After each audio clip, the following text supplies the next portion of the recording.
রাজনৈতিক চাপে মোদী সরকার, ভারতীয় সেনাপ্রধান। ভারতীয় যুদ্ধ বিমান সত্যিই কি পাকিস্তানের হামলায় ধ্বংস হয়েছিল?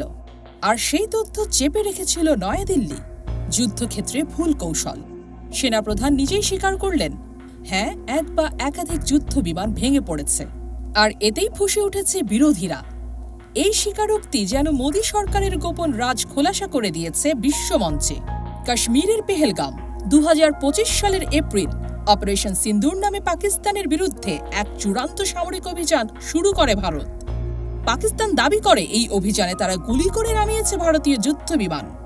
এতদিন বিষয়টি নিয়ে নয়াদিল্লি ছিল নিশ্চুপ, কিন্তু এবার সেনাপ্রধান অনিল চৌহান মুখ খুললেন।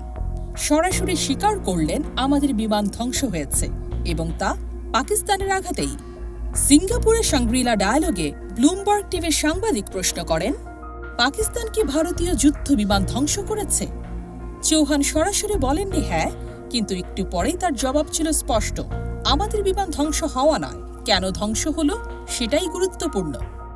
সাংবাদিক ফের চাপ দিলেন, তার মানে কমপক্ষে একটি ভারতীয় যুদ্ধ বিমান ধ্বংস হয়েছে? চৌহানের উত্তর হ্যাঁ। তবে তিনি এটাও জানান, আমরা কৌশলগত ভুল দ্রুত ধরতে পেরেছি এবং দুদিনের মধ্যেই নতুন কৌশলে আক্রমণ করেছি। এই বক্তব্য সামনে আসতেই ভারতীয় রাজনীতিতে শুরু হয়েছে তোলপাড়। তৃণমূল সাংসদ সাগরিকা ঘোষ প্রশ্ন তুলেছেন, দেশবাসীকে না জানিয়ে কেন বিদেশি সংবাদ মাধ্যমে এই তথ্য? তিনি স্পষ্টভাবে বলেন, বিদেশের মিডিয়া আগে জানবে, দেশের সংসদ জানবে না। এটা কেমন দেশপ্রেম? কংগ্রেস সভাপতি মল্লিকার্জুন খাড়গে আরও এক ধাপ এগিয়ে বলেন, এটা জাতীয় নিরাপত্তা ও গণতন্ত্র দুইয়ের উপর আঘাত। সরকার গোটা দেশকে বিভ্রান্ত করেছে। পাইলটরা জীবন দিয়ে লড়েছেন, তাদের ক্ষয়ক্ষতির সত্য গোপন কেন? আর এখানেই শেষ নয়, পাক ভারত সংঘাত বন্ধে যুক্তরাষ্ট্রের প্রেসিডেন্ট ডোনাল্ড ট্রাম্প কি গোপনে মধ্যস্থতা করেছেন? এই প্রশ্ন ছুড়ে দিয়েছেন ব্লুমবার্গ। কিন্তু এই বিষয়ে সেনাপ্রধান ছিলেন চুপ, সরকারও কিছুই বলছে না। বিরোধীরা বলছে, যদি সত্য লুকাতেই হয় তবে কেন যুদ্ধ, কেন দেশের প্রাণ উৎসর্গ?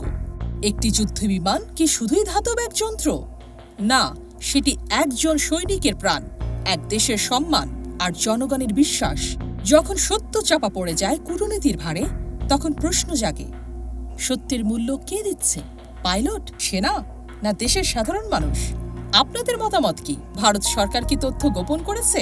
সেনাপ্রধান কি ইচ্ছা করেই বললেন, নাকি চাপ ছিল কারো, যার নাম কখনোই প্রকাশ পায় না? কমেন্টে জানিয়ে দিন আপনার রায়। ভিডিওটি শেয়ার করুন, কারণ সত্য লুকিয়ে থাকলে ইতিহাসও চুপ হয়ে যায়।